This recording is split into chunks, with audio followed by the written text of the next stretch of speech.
there's a growing trend right now that young people are not staying in companies. It's happening in the UAE, it's happening in the US, Canada, Europe, and even in the Far East and Japan. I know because I'm working with companies to try and solve the problem. Part of the issue is that these young people are coming into businesses these days with a completely different way of working. What they expect from the companies are different. So what they offer to the companies don't align with the old fashioned structure. This is partially because of what's happening in terms of the global structure or the global viewpoint of young people. They're realizing they have a voice and they're realizing that they should be using that voice. And systems like our education system and the work world are not yet caught up. They've not yet caught up with how to engage them, how to motivate them, and what that means.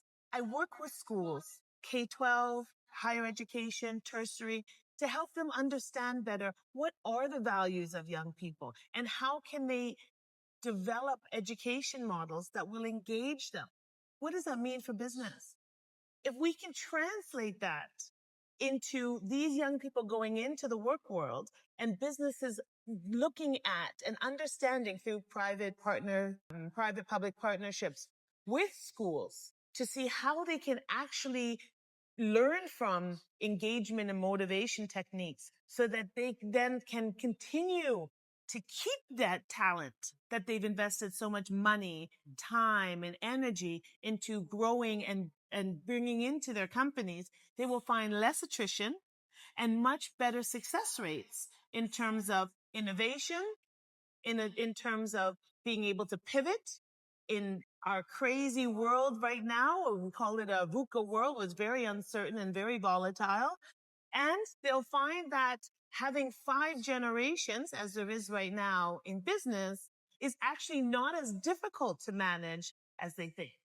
Currently in the work world, part of what has caused some of this friction or some of this frustration is that there is such a big gap between the expectations of all of these different generations. You've got senior leaders that are expecting to retire that are finding that they can't.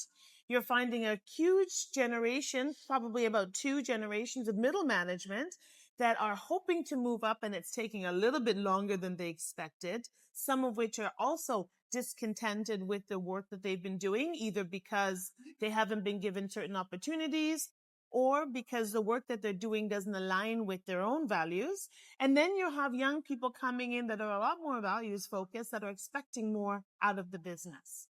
This is causing not just an issue with how people work, but the relationships that are designed within. It's changing the mood of what is expected of someone in the work world. What is it like to be authentic? What is it like to bring your whole self to work? And how much of that is truly professional and how much of that should be left at home?